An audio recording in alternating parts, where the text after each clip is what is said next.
최근 상승을 이어가던 뉴욕 증시가 오픈 AI발 반도체 악재에 약간 주춤하는 모습을 보이고 있습니다.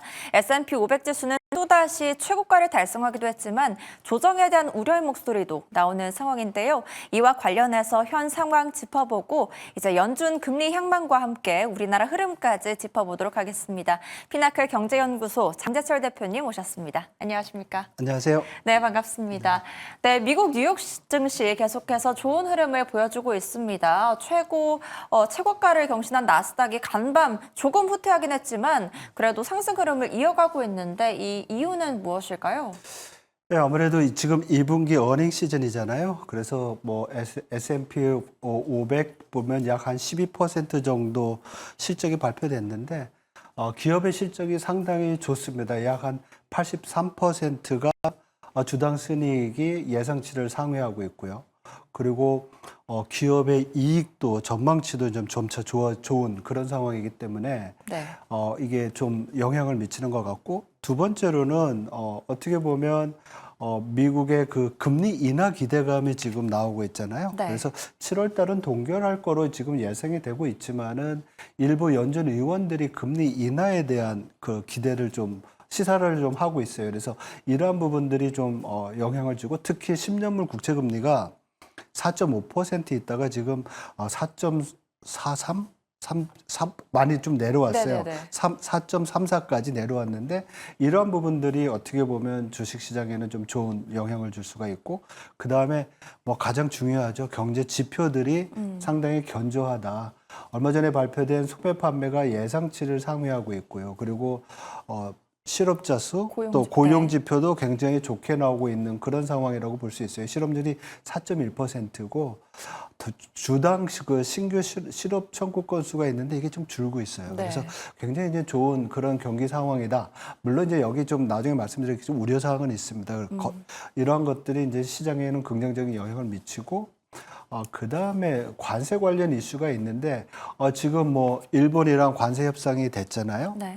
그래서 일본에 약 한 15%의 관세를, 상호 관세를 부과한다고 하는데, 이러한 부분들이 어떻게 보면 전반적인 센티멘트를 개선시켜 줄 수 있는 그런 요인이라고 볼 수가 있습니다. 네, 여러 가지 지표가 현재 견조한 경제 상황을 보여주고 있기 때문에 좀 오르고 있다 이렇게 말씀을 해주셨는데, 특히 미국의 지니어스 법안이 통과하면서 가상화폐 시장과 주식 시장의 연동성이 높아지게 됐기 때문에 현재 상승과 하락에 가속화에 영향을 주었다. 뭐 이렇게 볼 수도 있을까요? 예, 그렇죠. 아무래도 이 가상화폐가 요번에 지니어스 법안을 통해서, 특히 우리 스테이블 코인 얘기 많이 하잖아요. 그동안에 어떻게 보면 투기 자산이었는데 제도권 내로 들어오면서 이제 투자 자산으로 영향을 받게 되는 거죠. 그리고 이러한 어떤 자산군에 이제 들어오게 되면 소위 말해서 뭐 헤지펀드나 기관 투자자들이 여러 가지 대체 그런 투자 자산을 찾고 있던 가운데서 이러한 가상 자산이 들어오면 아무래도 시장의 유동성이 더 커질 수가 있고요. 네. 또 투자가 늘어나면 시장의 전반적인 또 분위기를 좋게 해줄 수 있는 그런 부분들이 있다고 볼 수가 있습니다. 그래서 이러한 것들이 좀 영향을 미치고요.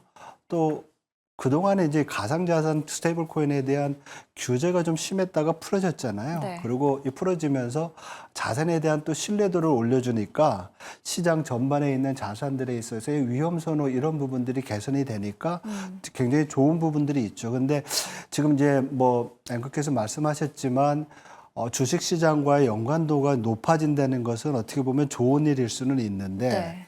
시장이 어떤 경제적 펀더멘탈의 변화나 센티멘트의 변화로 변동성을 겪게 될 때 스테이블 코인과 주식시장의 연관성이 높다는 것은 동조화 가능성이 크거든요. 네. 그래서 좀 뭐 어떻게 보면 좀 불안 요인이 될 수도 있다는 점을 우리가 좀 감안할 필요는 있을 것 같아요. 네, 그렇다면 앞으로도 이제 가상화폐로 인해서 투자 시장, 특히 주식 시장에도 조금 더 변동성이 커질 수도 있다는 말씀이실까요? 그렇죠. 일단 뭐 자산군이 많아지니까 기관 투자자들 입장에서는 투자할 수 있는 여력, 풀이 많아지니까 이건 좋은 부분이라고 될 수가 있어요. 그래서 여러 가지 이제 유동성이 늘어난다는 면에서 주식시장이 좋은데, 말씀드린 대로 가상화폐 시장과 주식시장의 연관성이 높아진다는 것 그 자체는 어떻게 보면 시장의 변동성을 앞으로 좀 키울 수 있는 그러한 또 부작용이 있을 수 있다는 점이 이제 강조되는 거죠. 네, 그래서 더 좀 상승을 하지 않았나 이런 생각도 드는데 이런 가파른 상승 속에 우려도 또 도사리고 있습니다. 미국에서는 오픈도어 같은 밈 주식이 폭등하는 모습을 보이면서 과거 1999년에 있었던 인터넷 관련 분야가 성장하던 이 닷컴 버블 직전과 비슷하다는 얘기들이 좀 들려오고 있습니다. 아무래도 밈 주식, 우리가 밈 주식이라고 얘기하면 주가가 올라가는데 이것이 기업의 펀더멘탈이나 이익 등 이러한 어떤 기초적인 여건에 의해서 가격 변동하는 게 아니라 소문이나. 그렇죠. 소문이나 SNS를 통해 가지고 가격이 이제 올라가는 현상이 나타나는데 분명 이거는 투기적 성향이 좀 커지는 거로 우리가 볼 수가 있는 거죠. 그래서 지금의 이 상황은 뭐 지금 블룸버그에서도 지적이 되고 있어요. 지금 우리 나왔던 그 오픈도어 테크놀로지 그리고 콜이라는 회사도 주가가 많이 올라가 가지고 지금 시장에서 경계를 하는데 경계의 배경이 지금 말씀하신 대로 닷컴 버블 때 이슈가 됐던 거죠. 그때는 닷컴 버블이랑 이게 왜 비교가 되냐면 닷컴 버블 때는 사실은 아이디어나 시장의 어떤 성장성만 가지고서 구체적인 어떤 기업의 펀더멘탈이 받쳐주지 않는 가운데서 주가가 올랐기 때문에 그렇군요. 네. 근데 지금 우리가 이런 상황을 그때랑 비교할 때 약간 차이점이 있다는 건 뭐냐면 그때는 어떤 캐시플로우, 현금의 흐름이 없는 상황이었는데 지금은 우리가 다 알다시피 뭐 지금 우리 그 M7이라고 매그니피센트 7이라고 반도체나 뭐 IT 기업들이 있잖아요. 네. 이 기업들의 이익 성장률이 거의 15% 돼요, 2분기 때. 그래서 S&P 500의 지수를 이끌어가는 그런 상황인데 이만큼 지금의 기업들, 기술 기업들은 실적이 바탕이 되고 또 그거에 의해서 투자를 하게 되고 그리고 모델이 있는 현금 흐름의 모델이 있다는 점에서 과거랑은 건 좀 다른 그런 부분이 있다라고 보면 될 것 같습니다. 그렇지만 이런 밈 주식들이 시장에서 많이 이제 나오게 되고 시장을 좀 끌어준다고 하면 이거는 앞에서 말씀드린 것처럼 또 불안 요인이 될 수 있는 그런 상황이라고 볼 수가 있죠. 네, 그렇다면 그때 인터넷이 등장했던 시기와 현재 AI가 등장했던 시기 뭐 그런 부분에서는 비슷할 수는 있겠지만 뭐 기업의 실적이 바탕이 된다거나 하는 부분에서는 그렇게 큰 급락은 우려하지 않아도 된다라고 말씀을 해주셨습니다. 그런데 그래도 계속 오르고 있기 때문에 언젠가는 약간의 조정 국면도 받을 수 있다고 생각을 하는데 그렇다면 우리는 어떻게 좀 대비를 해야 될까요? 아무래도 이렇게 이제 SNS나 아니면 투자자 그룹들 간의 뭐 루머에 따라서 움직이는 거잖아요. 그래서 이런 부분에 대해서는 우리가 기업의 어떤 뭐 그 재무제표나 아니면 여러 가지 기업의 성과를 우리가 모니터링 할 필요가 있을 것 같아요. 그래서 이런 부분에 대한 투자는 좀 삼가를 하고 우리 앞에서 말씀드렸듯이 성과가 바탕이 되는 그런 기업들이 있어요. 그래서 우리가 그런 데 투자를 좀 하는 게 낫지 않나 이렇게 생각을 하는 거죠. 네. 또 아까 말씀을 잠깐 했지만 하반기에 있을 또 다른 우려도 고용 지표와 관련해서도 하나 짚어보도록 하겠습니다. 현재까지는 7월 12일까지 신규 실업수당 청구 건수가 예상치를 밑돌고 있고 또 4주째 하락하고 있기 때문에 견조한 느낌을 보이고 있지만 이제 하반기에 관세 영향 우려로 고용을 줄일 가능성도 분명히 존재하고 있거든요. 그렇기 때문에 이와 관련해서 연준 금리 결정에 좀 영향을 줄 수도 있을 걸로 보이는데요. 어떻게 보십니까? 예, 지금 말씀하신 게 올해 이제 미국 경기를 볼 때 하반기에서의 우리가 주요 관전 포인트라고 볼 수 있는 것 같아요. 그래서 지금까지 고용 시장은 앞에서 설명드린 대로 상당히 견조하다고 말씀을 드렸는데 우리가 그 견조한 모습을 조금 더 들여다 보면은 약간의 균열이 나고 있는 그런 부분이 좀 있다고 볼 수가 있습니다.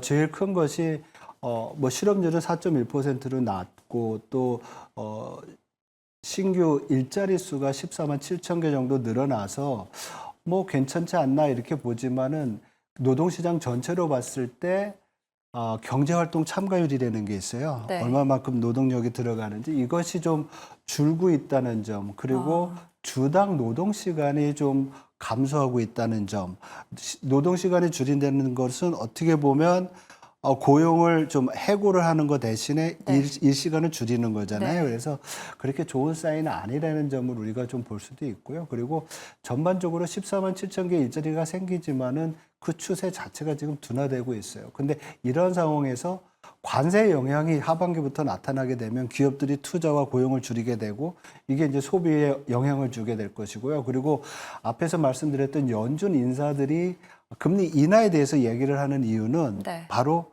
이러한 점에 의해서 금리를 내려야 된다는 그런 거죠. 그래서 연준의 그 관전 포인트가 인플레이션에서 하반기에는 고용으로 가고 있다는 점을 우리가 기억할 필요가 있어요.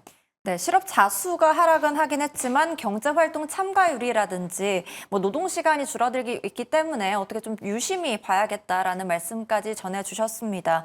그런데 미 증시는 훈풍을 지속하고 있는데 우리 시장은 전일 2% 가까이 하락하면서 조정이 나왔고 오늘도 강보합권에서 움직이고 있는데요. 그렇다면 우리 시장 당분간은 좀 쉬어갈 가능성에 대해서는 어떻게 보실까요? 예, 그동안 너무 많이 올랐잖아요. 네. 그래서 세계에서 제일 높았던 그런 상승세를 보였기 때문에 좀 약간 피로감이 있고요. 차익 매물이 나올 거고 이런 부분이 이제 외국인들이 조금 순매수세로 오늘은 지속을 했지만은 약간 좀 줄이지 않을까 이런 생각을 합니다. 그리고 정책에 대한 불확실성이 관세가 일부는 해결됐지만 우리는 또 아직 있잖아요. 네. 그래서 좀 당분간은 이러한 것들이 좀 상승을 좀 억제하는 그래서 숨 고르기 하는 그런 장세 되지 않을까 이렇게 생각을 하고요.